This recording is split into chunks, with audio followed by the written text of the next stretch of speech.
Dave's Tackle Box.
Hello, good evening and welcome to Dave's Tackle Box on Sunday the 6th of January 2013. I remembered the year and I've also just realised that I haven't turned the lights on. So I'm looking a bit dark at the moment. Let's have a trailer.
Yeah, that's better. I've turned the lights on. Cameras, check. Connection, check. Recording, check. Lights, duh. Okay. Right, well, the first thing I want to say is Happy New Year to everybody. This being the first Dave's Tackle Box of 2013. I hope everybody had a great Christmas and a good New Year. And I should think most people have sobered up by now. But 2013 promises to be a big year for us. Those of us who like our electronic cigarettes. I'm just going to very quickly give a summary of what I've seen happen in the last month or so. We went in early December from that guy at the EU Commission for Health, the commissioner getting the boot, to almost a panic when sort of around about the 10th of December it was announced that they were going to unveil the revisions to the EU traffic. It's easy mistake to make. Tobacco Products Directive. That there was going to be a revision, and that was eventually published on December the 19th. Now, I've been trying to catch up on that over the last couple of weeks, and even though that I don't fully understand all the ins and outs of what's being proposed, I've registered that there's stuff to be concerned about here. There's some things in it that aren't clear for me. So what I've done tonight is I'm going to dedicate this show over to discussion about the Tobacco Products Directive and what we can do to make our feelings known about it, because let's make no bones about it, vaping as we enjoy it today is going to disappear, certainly as a legal recreational activity, if this goes through unchallenged, and that's not a good thing. So I'm very happy to introduce you tonight to my two special guests. I've got, and you're on screen now, lads, we've got Dave Dorn.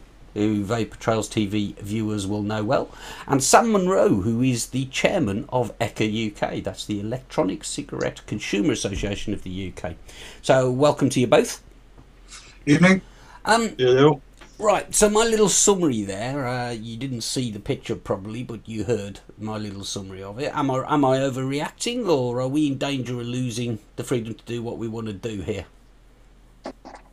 To you, Dave, if you like. I think probably... Oh, Sam, go for it, Sam. We're going to lose the ability to do what we want to do in the way that we're accustomed to do it. I think electronic cigarettes as a product and as an industry is gaining too much ground for them to just ban it, but it will change. What our job is to make sure we get to keep as much of that freedoms that we've enjoyed so far.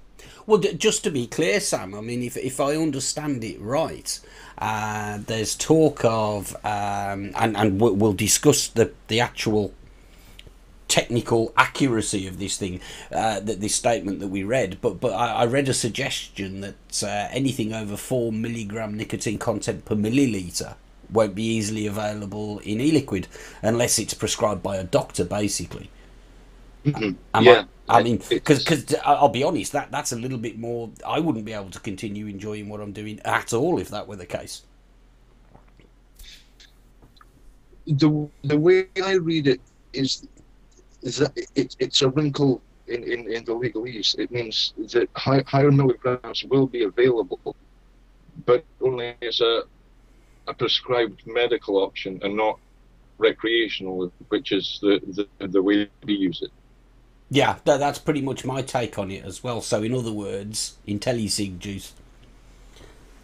Yeah, not necessarily, not Dave. Not necessarily even that. Go for it. The way it's set up is that no individual device may contain more than 2 milligrams of nicotine. And that can be made up of no more than 4 milligram concentration strength in any one device, and that basically means a carto. Yeah. And you will not be able to buy a single, whether it's a bottle, a carto, a vial, whatever it is, it can contain no more than 2 milligrams in order to be freely available on the market as a consumer product. Anything higher than that must have a marketing authorization and be treated as a medicine. And that basically means that everything that I'm sitting looking at here, everything, all of the juices, everything that I've got here, none of them would be available outside of a medical authorization if they were filled. So the likes of a Vision Ego, for instance, with its, 1.2 mils or 1.8 mils or however much, you just wouldn't be able to buy one full. You would have to buy it empty, and then you wouldn't be able to buy the juice to fill it. And let's be clear, the sort of strengths and concentrations of nicotine they're talking about would be pretty useless to probably 90% of people who vape or more. Absolutely. If I can just bring up, Blackwater Vapers said, what about novel tobacco products, different rules to tobacco companies? It basically, electronic cigarettes, electronic nicotine delivery systems have already been defined, and they are explicitly being regulated, or they're trying explicitly to regulate. So there is no other category. They've already been defined. There is no loophole on this one.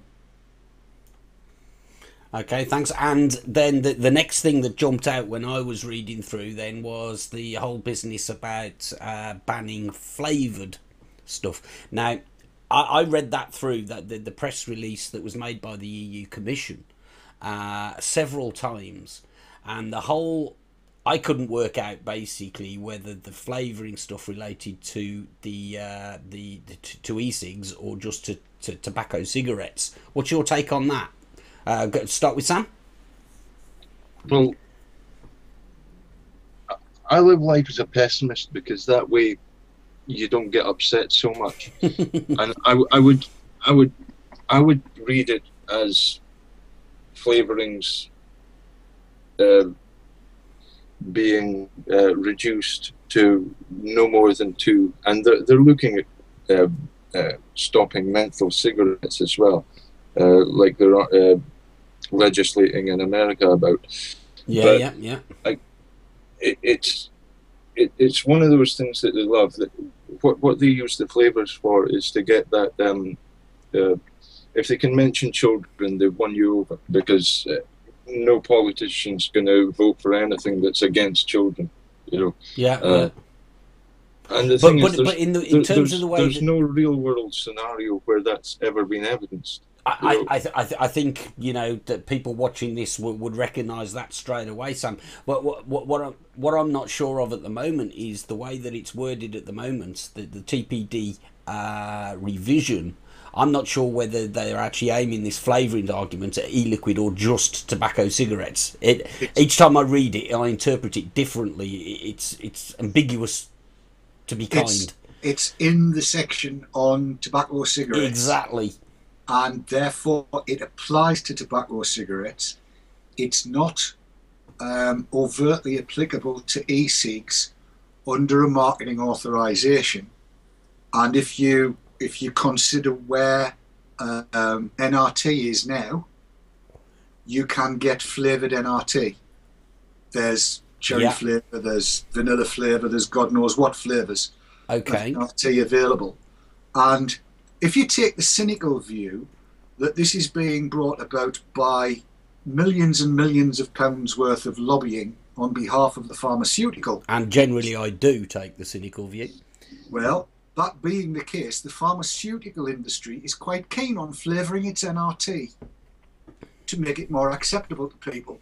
And they would not wish, if they were going to be seeking marketing authorization for electronic cigarettes or electronic nicotine delivery systems, they would not wish to lose the ability to flavour them. So I suspect that at the moment the Commission is not intending the ban on flavourings to extend to the juices used in electronic cigarettes, purely and simply because if you are seeking a marketing authorization, well, I've got a bottle here of RY4. Yeah.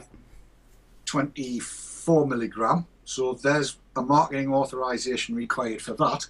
And I've got another bottle here of RY4 in 36 milligram. And as though they're both the same, just one stronger than the other, that needs a separate marketing authorization. And there's another bottle of RY4 here that has the addition of a little bit of nut to call it Nutzilla RY4. That needs a separate marketing authorization. And you can just hear the till going cha-ching, you cha-ching, certainly can. cha-ching. And an interesting aside, even those tobacco flavours are artificial flavourings in e-liquid most of the time.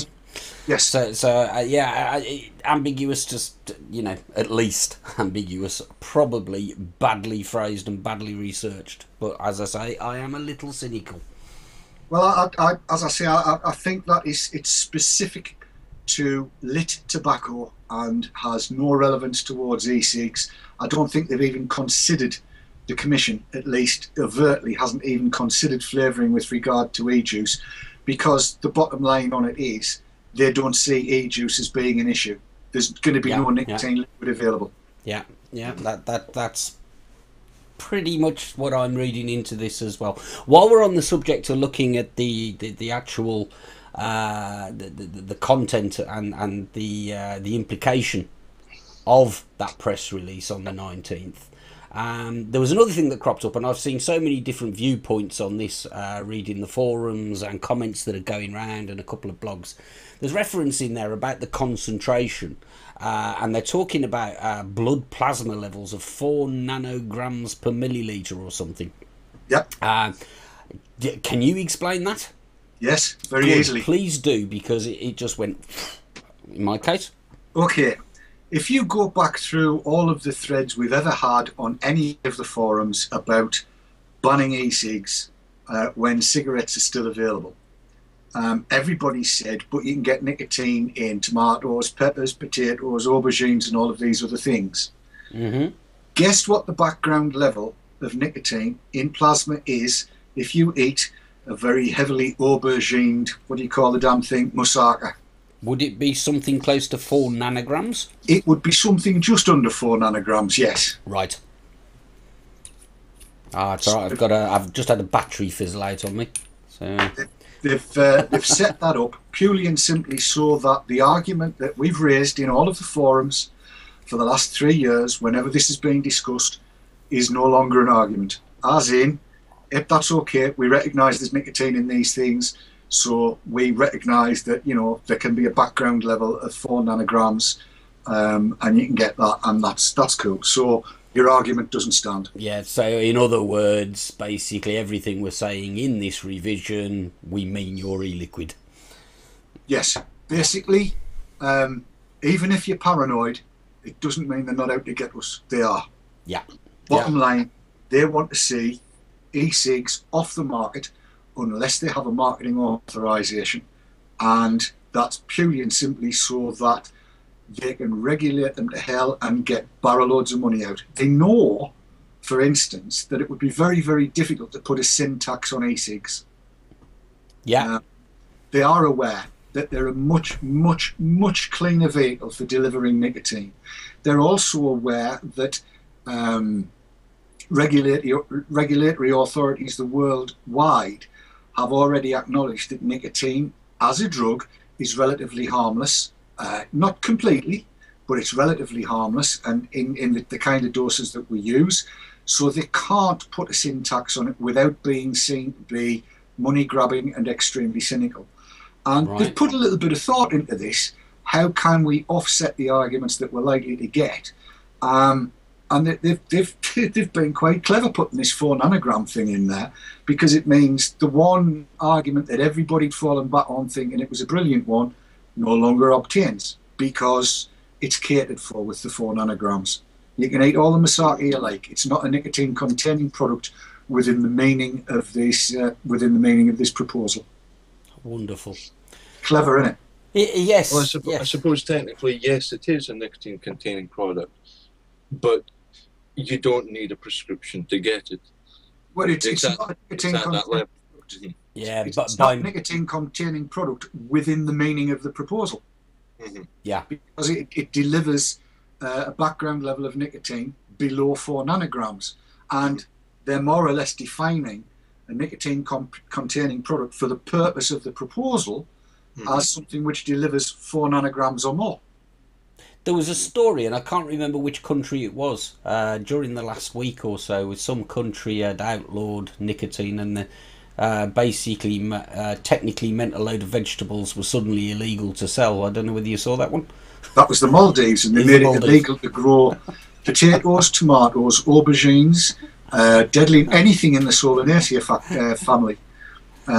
They decided that the best thing to do was just to ban all Solanaceae. And then somebody's turned around and said, excuse me, chaps, but that basically means just about every plant we grow for food on these islands is banned. You Think again. And they couldn't make it up half the time, could you? Sadly, it seems that the EU lot are a little bit more clued up, which probably isn't good news for us. Right, well, what we're going to do now is we're going to take a short break, and then we're going to talk about, we've discussed a little what this directive is all about, or the revision to the directive. There's a process that has to be gone through to actually give this the force of EU law, and there are some imminent dates coming up, by which time we're going to need to get our thoughts registered if we want to be heard.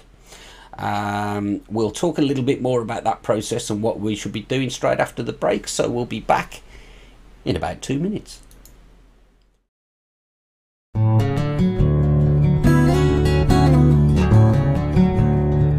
Cloud9 Vaping, sponsors of Dave's Tackle Box.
good evening, eventually. Took a little while to get things wound up and ready to go then, didn't it? But I'm here now, so welcome to Dave's Tackle Box on Sunday.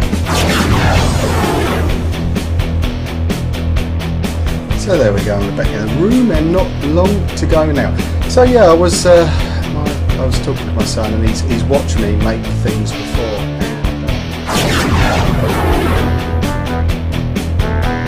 And a very good evening to you. It is Tuesday the 20th of November 2012 and you are tuned into BBC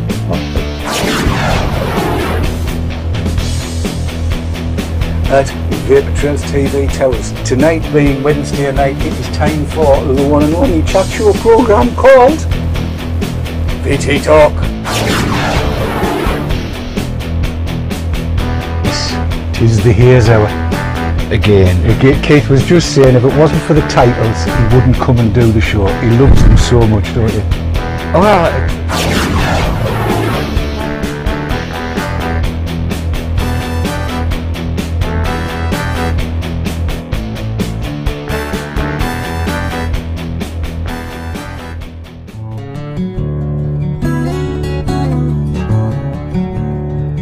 Cloud9 Vaping, sponsors of Dave's Tackle Box.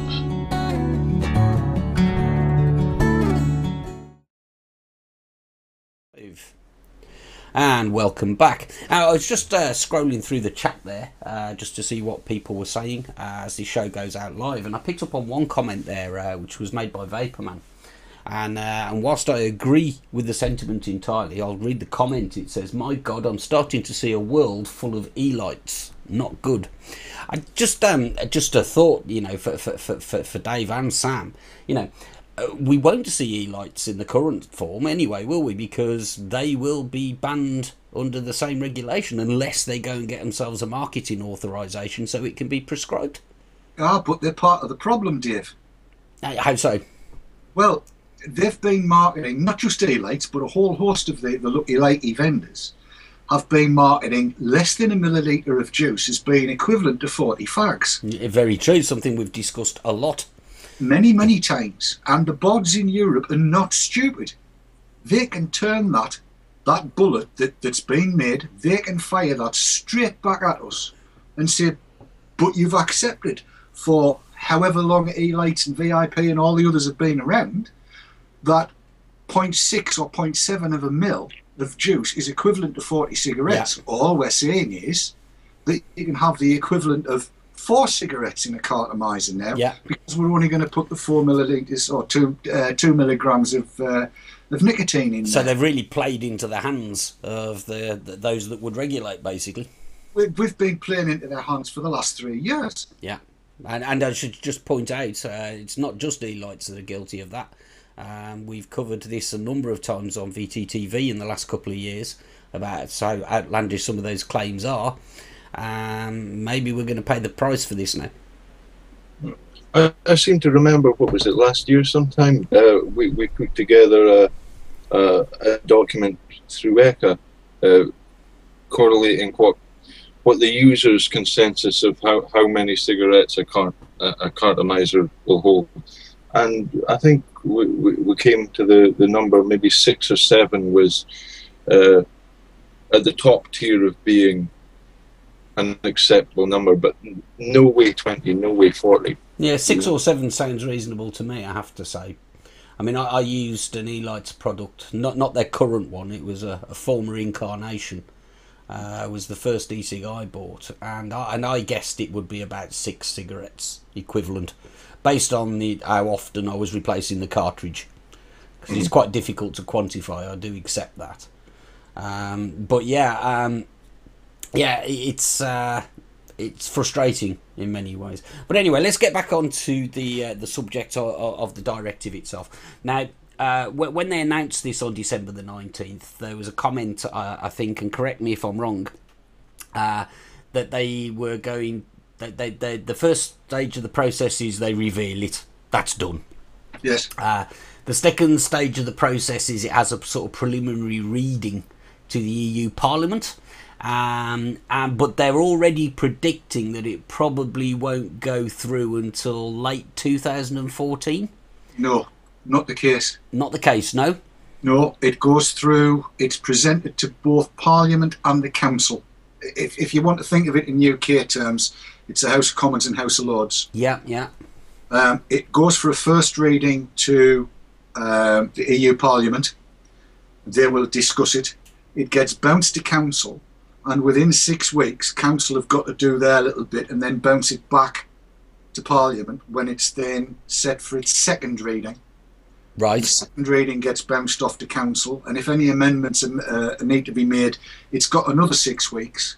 And the Smoke-Free Partnership expects that even if it goes to a second reading and needs to go to Council and what have you, they can have the whole thing done and dusted in 8 months, ready for enactment in 2014, because then it's got to be rolled out to all of the states that are part of the EU, so that they can then adhere to the directive and put in place what they need to do so that it can actually be put into effect.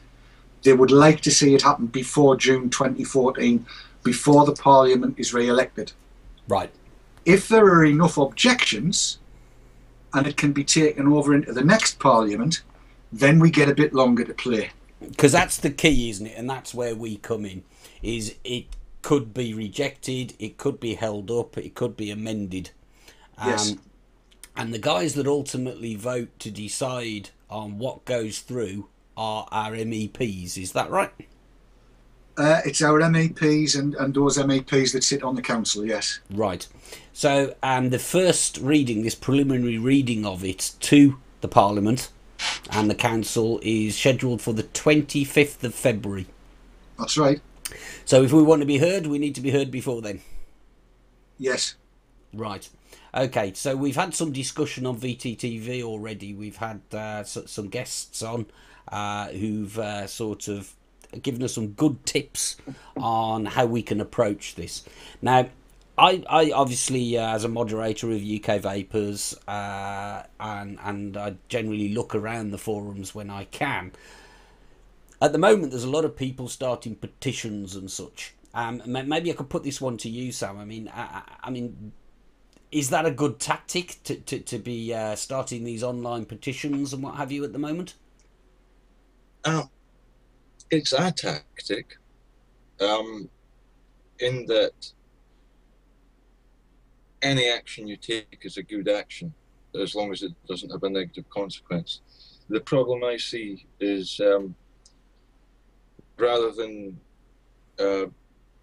having, say, one petition that everybody's signing, you have 10 petitions that the same 1,000 people are signing, and it doesn't have the same gravitas, it doesn't have the same force. It's what's always shocking to me is what's the number of supposed electronic cigarette users in the UK at the moment? Is it 500,000 or something? No, Ash reckons that in the middle of last year it was 650,000 and they were predicting over 1 million by now. Yeah. So it's going to be somewhere between those two figures. Uh-huh. And what's the largest number of signatures on a petition you've ever seen on the subject? A few thousand, I think, Sam. Yeah, it pales in insignificance. So what that's saying is, we don't really care. We're just sheep. We're just going to let it happen. Like when we were smokers, we let the smoking ban happen. It just happened. Yeah. Because when I was a smoker, I had no idea there were people like Forrest and stuff. And the thing is, I don't think they really knew what they were going to have to do until it happened. And I don't think they've got as much force back then as they do now. But you can have as much force as you want. But if it's not there at the time when it's needed, then it doesn't matter. Well, I'm going to be sort of less politically correct and say what I suspect you're thinking, Sam. And I think that these petitions are largely a waste of time because there are so many of them. Because the messages in them are not necessarily focused and targeted at what we want to do. Some of them read like bloody essays, to be honest with you, and you're not really sure what you're signing in half of them that I've read. You know, I mean, it strikes me that what we need is a coordinated and concise, targeted strategy. Now, obviously, you know, we know that, you know, as the chairman of ECCA, you represent us. You can't do everything for us. Okay. No, I think that's the important distinction to make. To use this analogy, ECCA's not the bus driver; it's the bus. Yeah, that's a good analogy. Yeah. What am I? I'm a chairman. What does that mean? It means when we do have a meeting of like-minded souls, I'm not in charge. I just make sure that questions get asked and answered, and actions get moved upon. Yeah, sure. I think you do yourself a bit of a disservice there, Sam. Obviously, it puts you in a position, I guess, where you see the discussion that's taking place and you see the key issues. I mean, I don't want to put you on the spot or anything here, but I mean, as chairman of ECCA, as Sam Munro the Vapor, if you prefer, what are your thoughts on the way we should? What should we do? What should I do? I've done nothing yet other than read a bit.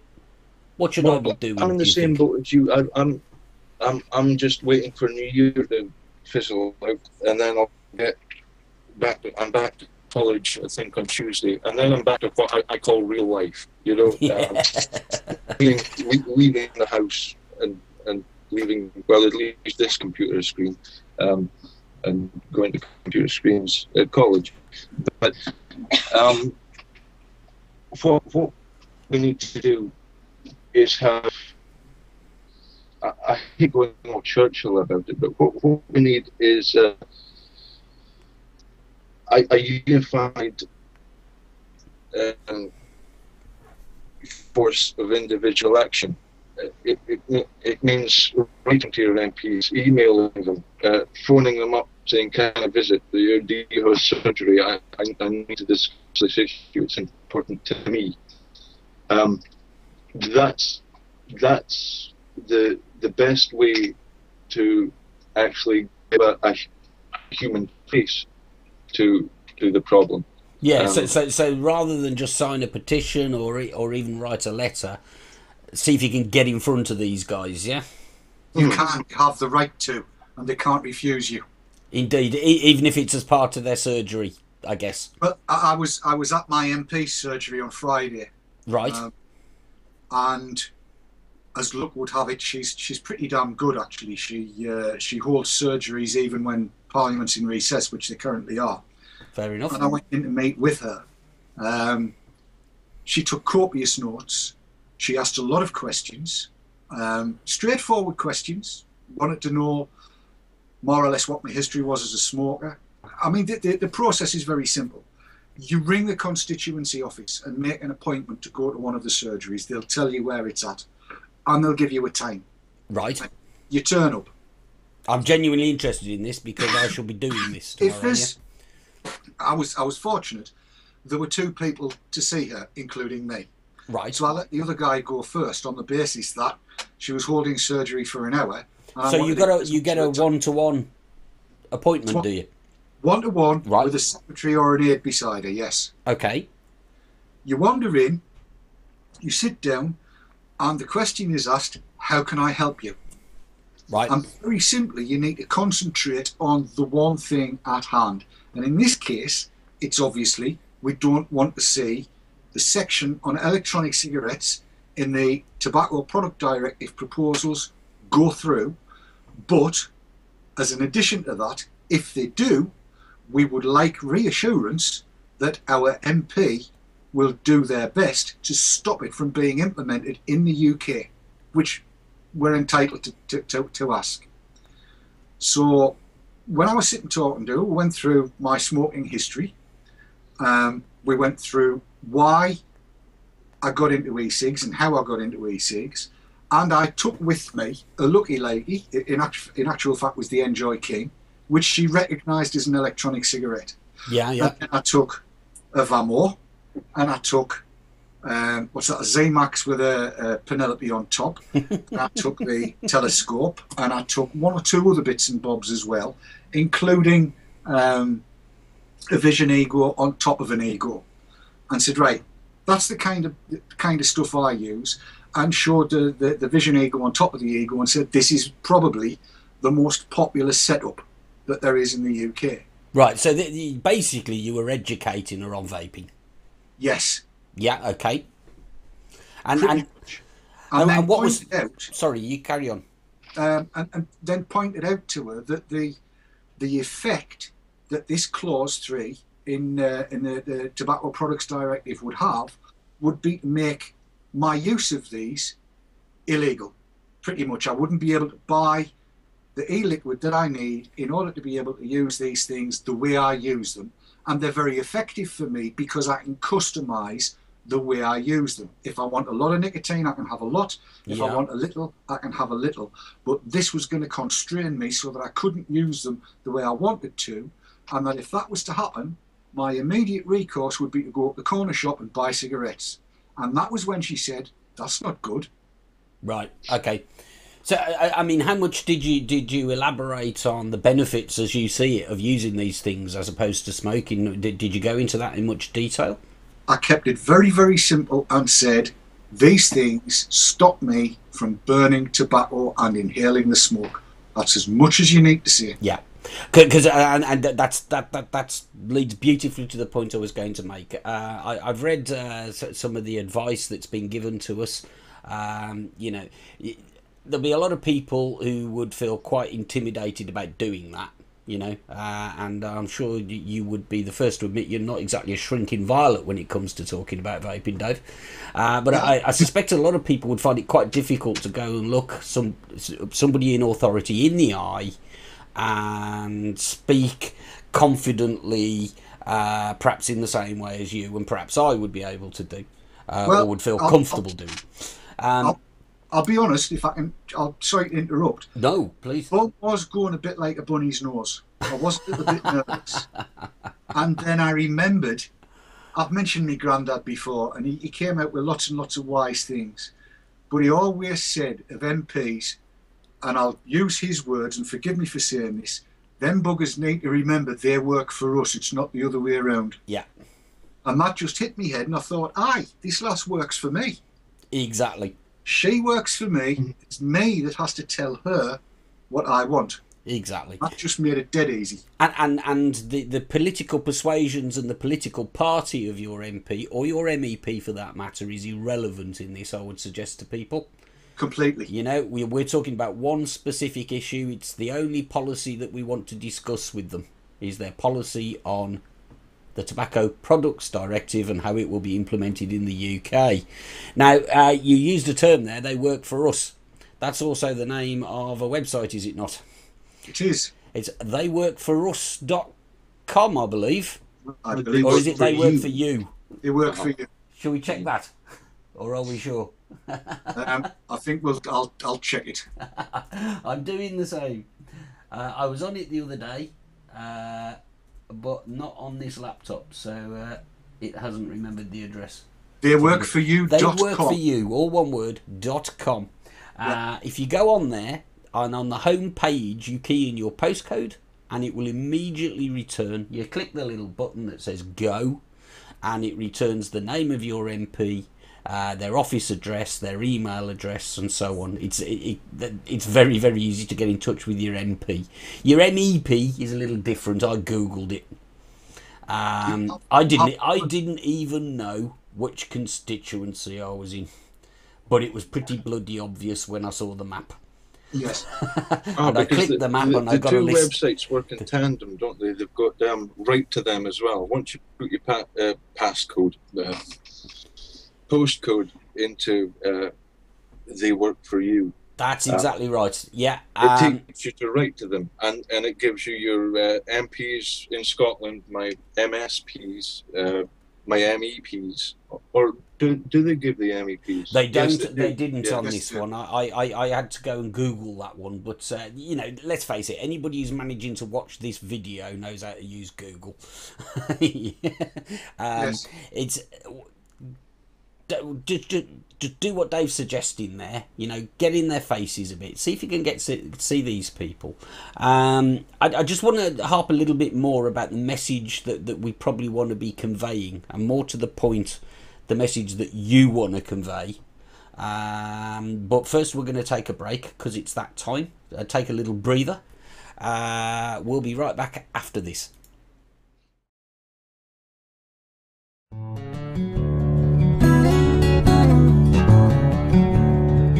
Cloud9 Vaping, sponsors of Dave's Tackle Box.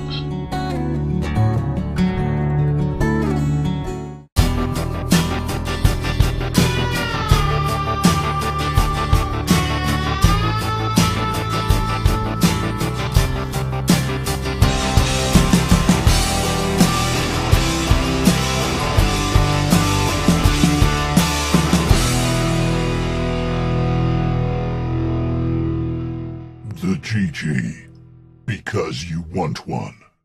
iVaper and iVaper Elixir, based in Yorkshire, for your e-cig needs. That's iVaper.co.uk and iVaper-elixir.co.uk. iVaper and iVaper-elixir.co.uk, proud sponsors of vaportrails.tv.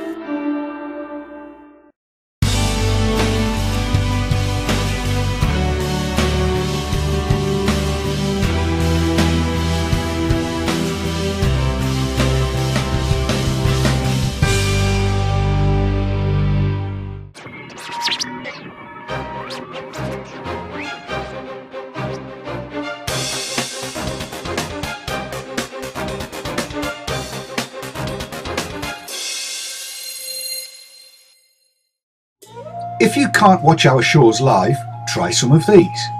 Go to YouTube at youtube.com/user/vaportrailstv and you can subscribe there. All of our shows are uploaded as soon as possible after they've gone out live. Enjoy watching it on YouTube. Lots of people do.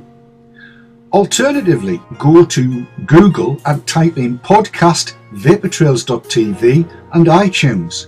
Click on the link and that will take you to a page that shows you the Vapor Trails TV podcast. View it in iTunes, and when you get to iTunes, don't forget to click on subscribe free, and each of the shows will be downloaded to your hard drive as soon as they come out. Or you can use video on demand. Go to www.vaportrails.tv, click on vPlayer, pick the show you want to watch, in this case it's the Haze Hour, and then you can pick the episode that you want to watch from every one that we've ever done. They're all there. Under normal circumstances, you'll watch it at 360p, which means everybody can see it. It'll go full screen. You can do whatever you want with it. So there you go, 3 ways that you can watch vaportrails.tv. Subscribe and enjoy. Thanks.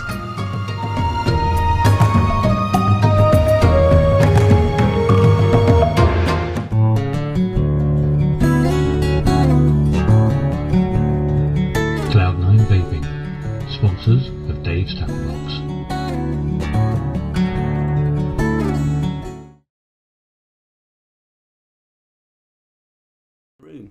Good. Welcome back again to the final third of Dave's Tackle Box. Right, okay. I just wanted to. We were talking there just before the break about about what boils down to confidence. Really, if you're going to see your MP and/or your MEP, it could be quite an intimidating thing. I'm sure that I will be nervous when I get to do this. This is going to be my approach. Okay, the first thing is I'm not going to try and work up some sort kind of statistical presentation. I'm a constituent, I'm not an expert witness. I'm going to talk about how much better my quality of life is since I stopped buying cigarettes and started buying vaping products. I'm going to do what Dave did. I'm going to take along a couple of examples of the things I use. With my MP, I'm very fortunate. He happened to be one of those that voted against the smoking ban, so I'm going to take him a lucky likey, because he's quite clearly a smoker, and maybe get him to try it. But the thing that you need to bear in mind is that what matters and what these guys want to hear and what's going to count is your personal experience and your personal concerns about this revision getting pushed through. You do not need to come up with a bunch of facts and analysis, and let's face it, some probably dodgy stats. You know, give them your experience. This is all about getting as many people to give their personal experience. And I use the term quality of life. Let's face it, that's why we do this. Our quality of life has improved. We don't need to use any reference to being healthier. That could be a bad move. That could be counterproductive. So, you know, don't be intimidated. You know, these guys do work for you. They're going to be interested, especially if they think there's some vote winning potential in it. If it's a subject that's untapped, they're going to want to hear what you've got to say. They're not going to laugh at you. They're not going to look down on you. They're going to hear you out. They might not agree with you at the end of it, but that's politics. Dave, anything to add to that? Yeah, if you go to your MP's surgery, they have to open a case for you. This is true. They've got to put the transcript of your conversation into a folder, and they have to follow it up. They can't not. They must. It's part and parcel of what little constitution the UK has. And I would imagine that the same applies throughout Europe. It applies to MEPs as well. If you can plant your backside on a chair in front of them, they have to open a case. They cannot ignore what communication they have had with you because you were there. They can fob you off in emails, they can fob you off in letters, but they can't fob you off if you've been there. They've got to take it up. They've got to ask the question whether they agree with you or not, because they are there to represent you. And if you're nervous about it, go and get that piece that was in the Guardian. Lionel, I've forgotten the second name there. Me too. Who is a woman. Shrivers, is it? Yeah, Shriver. Lionel Shriver. That's right. Print that off and take it onto a desk in front of you. Get a highlighter pen and highlight the bits that are relevant, just to give you an aid memoir. Absolutely. I mean, what I intend to do is to write down some bullet point notes. All the points that I want to make, I'm going to write them on a pad, and I'm going to read them out and cross them off as I go to make sure that I say everything that I'm going to say. Yeah. You know, you're not being judged. This isn't an interview. You're not applying for a job. You're going to talk to somebody about a concern you've got. That's right. If they ask you any questions, answer them to the best of your knowledge. Don't make anything up. No, if you don't know, say you don't know. Exactly right. But rely on your personal experience. And the thing about this is, if an MEP or your MP has a dozen people all going in asking for the same thing but with different personal experiences, then they're going to sit up and take notice, because they tend not to see an awful lot of people about the same thing. But if you know, go in one at a time when you go to see your MP. There's nothing to stop you from doing that. If you're going to go and see your MEPs, and you've got 3 for every constituency, one of various different colours, you can go en masse and sit down and say, right, there's 12 of us here, there's 8 of us here, there's however many of us here, and we're really, really concerned about this, and tell them why you are concerned, but focus purely and simply on e-cigs. I did see that somebody sent an email off to an MEP or an MP saying that they wanted to see the black of cigarettes and all the rest, and that just gives the MP or MEP a chance to focus on that bit and ignore the e-cigs. Don't talk about anything other than e-cigs. That's a really good point, Dave. And sorry, I'm cutting across you now, but one thing that's got to be clear is you need to be able to tell your MP or MEP, you need to be able to tell them what you want, and what we want is opposition to the European Health Commission Tobacco Product Directive 2012 revision. You know, what you're asking them to do is when they're asked to vote on it, to say no. You know, and if you start getting a little bit too complicated and start talking about, and we don't want these things taxed, and we don't think this is right, and it should be regulated in this way, and we don't agree with what the MHRA are doing, then basically you've lost focus on the issue. Keep your focus on the actual because issue. what you're doing is you're asking them to do too much, and you know yourself, you won't remember a whole shopping list. You'll only remember the milk. The evil part of me there was dying to cry out, their MPs, their politicians, they can only do one thing at a time. Well, actually... but technically, and this is what Dave's about to say, that is technically true as well in this case. It's kind of like that. The fact of the matter is, if you've watched any politician being interviewed, even by Paxo, who is the renowned expert at it, if they can find another topic in a question other than the one that Paxo really wants answered, especially if it's one they know more about. Yeah.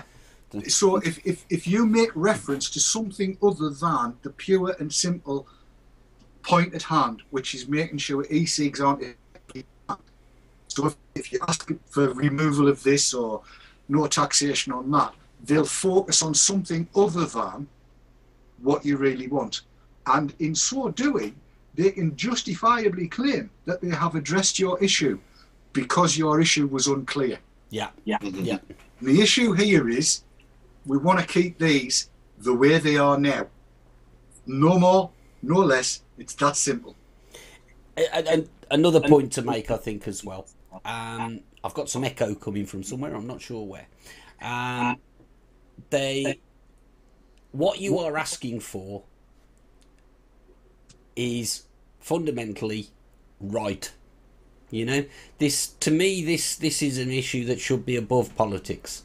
It's clearly a sensible approach that we're asking for, to regulate these things beyond the reach of most people.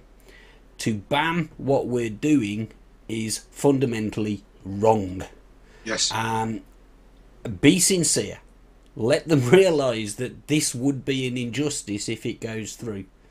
That's the message you need to get across. Because, let's face it, I'm of the opinion that any rational individual who doesn't have some ulterior motive or some hidden interest in maybe pharma or tobacco companies couldn't possibly disagree. So remember that when you're talking to them. You know, common sense is on your side here. We're not campaigning for something outlandish. We're just asking for common sense. Yes. So to summarise, there's been one or two comments in chat that are maybe it's worth looking at, Dave. Who is it? Where is it?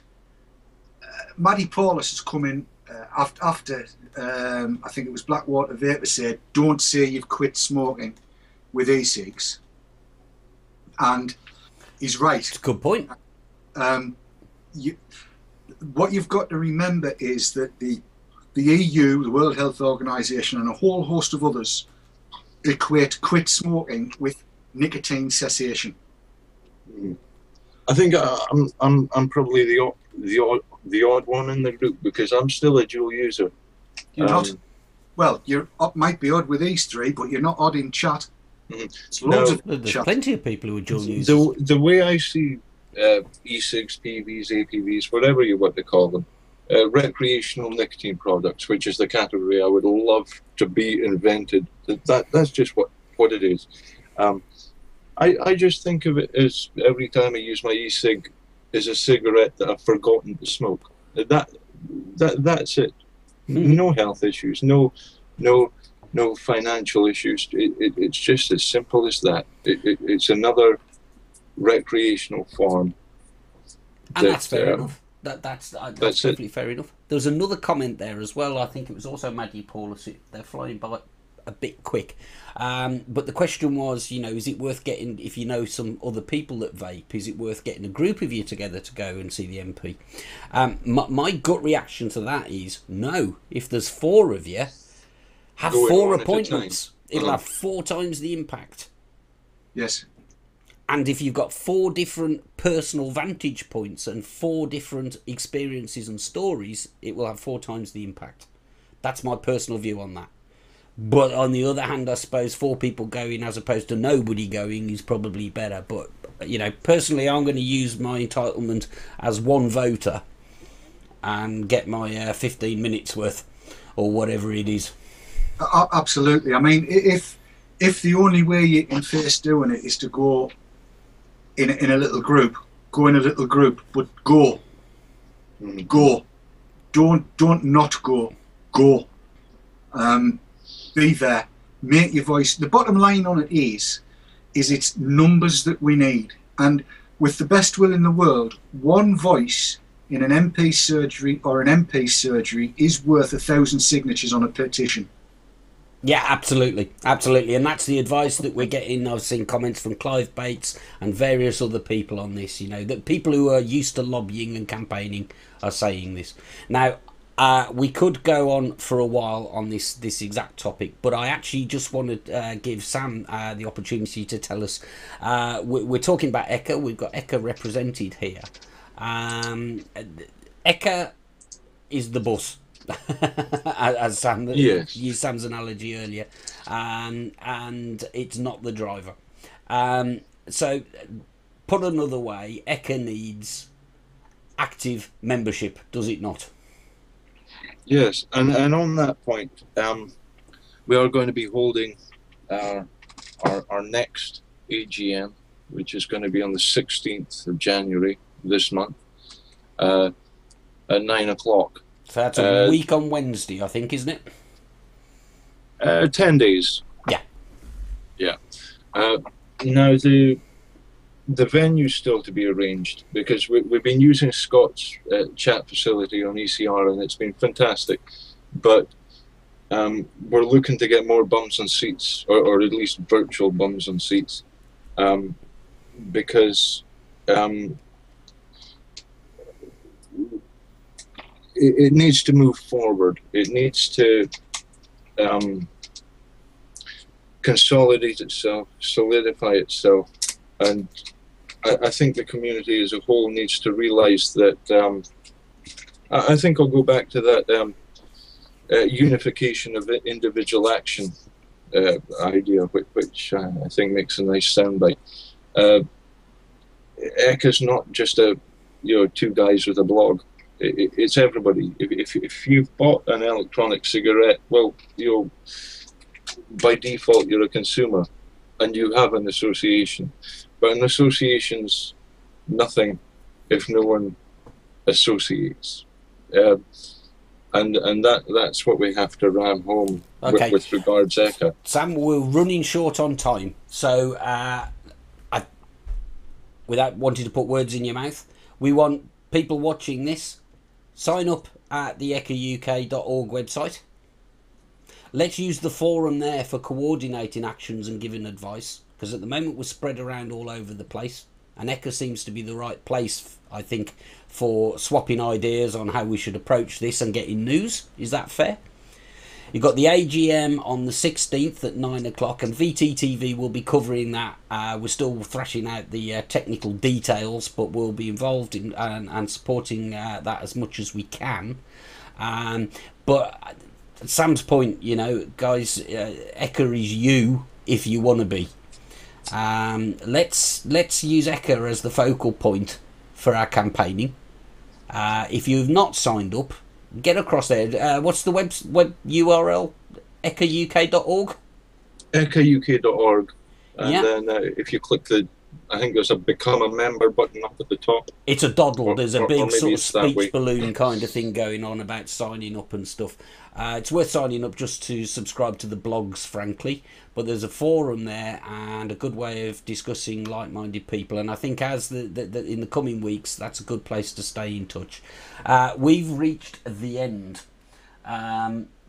So what I want to do now is just say thanks very much to you, Dave, and thanks very much to you, Sam.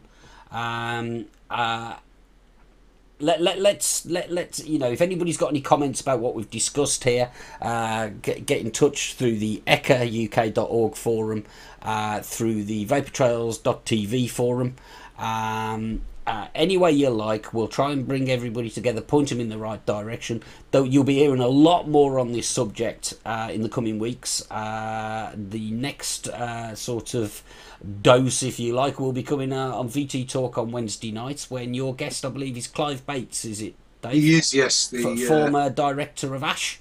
He is. So he's a guy who knows a little bit about campaigning and campaigning to do with tobacco as well.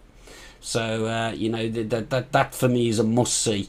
I may actually wait till I've heard Clive talk before I start contacting MPs, to be honest with you, because I've got a feeling we might get a few tips off that. Make the appointment now, Dave, because Make the appointment now. Straight after VT Talk. Makes sense. Makes sense. But we have definitely overrun. I've avoided a kicking off cat at the moment. I guess she must be engrossed. She's busy fending stuff off in chat. But I've definitely overrun. So closing the stable door after the horse has bolted, I'm going to run the credits. Guys, thank you very much for joining me tonight. We'll have an update on this in the weeks to come. Good night. Good night.